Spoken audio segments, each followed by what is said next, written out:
Citizens arrested and detained for civil wrong or breach of contract in Adamawa State now have a means of seeking redress in court. A non-governmental organization, Justice Without Borders, is working on creating awareness on the provisions of the Administration of Criminal Justice Act, which seeks to protect citizens' rights. Led by a team of legal practitioners, the NGO is advocating for government to embark on an enlightenment campaign and also hold sensitization workshops for security agencies on human rights violation. In this special report, our correspondent Percy Dabang takes a look at some victims of unlawful arrests and their experiences. Every day, citizens in different parts of Adamawa State and many Nigerian communities are being unlawfully arrested and detained by security agencies for different offenses. Most of the arrests are said to be unlawful, and that is why the Administration of Criminal Justice Act was established in 2015. Despite the passage of the Act seeking to protect citizens' right into law, many still fall victims of unlawful arrest and detention. This is why a legal practitioner and human rights activist based in Yola, Barrister Sunday John, in 2018 established an NGO known as Justice Without Borders.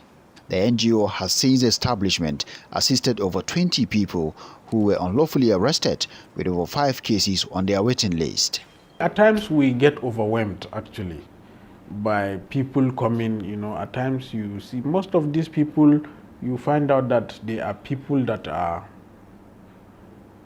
not financially buoyant. We will not keep quiet and say you must pay money because we want to help you. Now the most fundamental thing is the liberty of the people you are standing for. There are so many cases.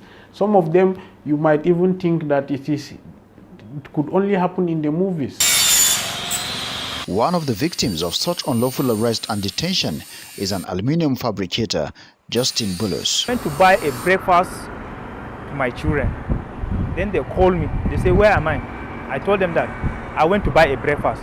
They told me that I should meet them in the station. I didn't know that they even go my house. They even go my house, go and check for my house. They couldn't meet me. Then they said I should meet them in the station. Then I proved myself as I guilty.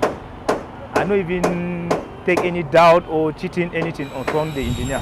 Then I straightly went to the station. When I entered the station, first thing what they did, they first seized my phone. They didn't allow me to talk with my wife, to tell my wife what is going on. They seized my phone. They seized my car key. Then they locked me inside the cell. So when they locked me inside the cell, I told them, okay, let them give me this thing, let me talk with my wife. They refused. That's how I spent my night in that station. Justin is a beneficiary of the NGO's support. Like Justin, so many citizens have suffered similar, if not worse, cases in the hands of law enforcement agencies. Jacob Edie, an automobile mechanic, said he had an altercation with his friend that led to a fight which landed him in the police cell. The police arrested me without telling me what my offenses were. They took me to the station and detained me for 2 days. I was brutally beaten. Edie, like many innocent citizens, is worried that people will continue to suffer in the hands of law enforcement agencies if something is not done urgently.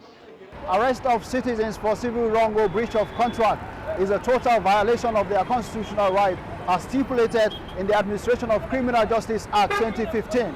But despite this provision and the domestication of the law in Adamawa State in 2018, there are hundreds and possibly thousands of innocent citizens that are being arrested on a daily basis. Barrister Sunday says such cases are supposed to be reported to the court and not police stations. People must be enlightened seriously. Government must make sure that they create an awareness in people. There is the need for the police to organize a kind of an orientation workshop for all policemen. The police public relations officer, Adamawa State Command, however, debunked claims that officers of the Nigerian Police Force still arrest people for civil wrongs as prohibited by Section 8, subsection 2 of the Act.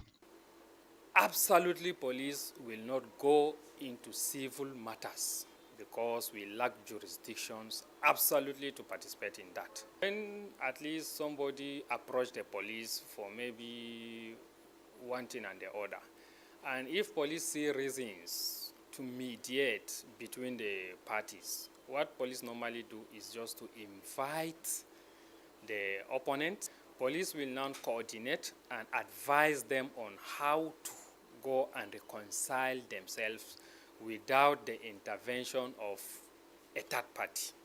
In that, we don't call it arrest. While their services are free, founder of the NGO, who is also hosting a radio program to create awareness, says footing the legal bills of increasing number of people seeking assistance is becoming a big challenge. For now, he uses his personal money to pay for some administrative charges when helping a victim and represent them in court for free. He believes that with persistence and continuous enlightenment, the issue of illegal arrest and detention will be a thing of the past. Percy Dabang, Viewer TV News, Yola.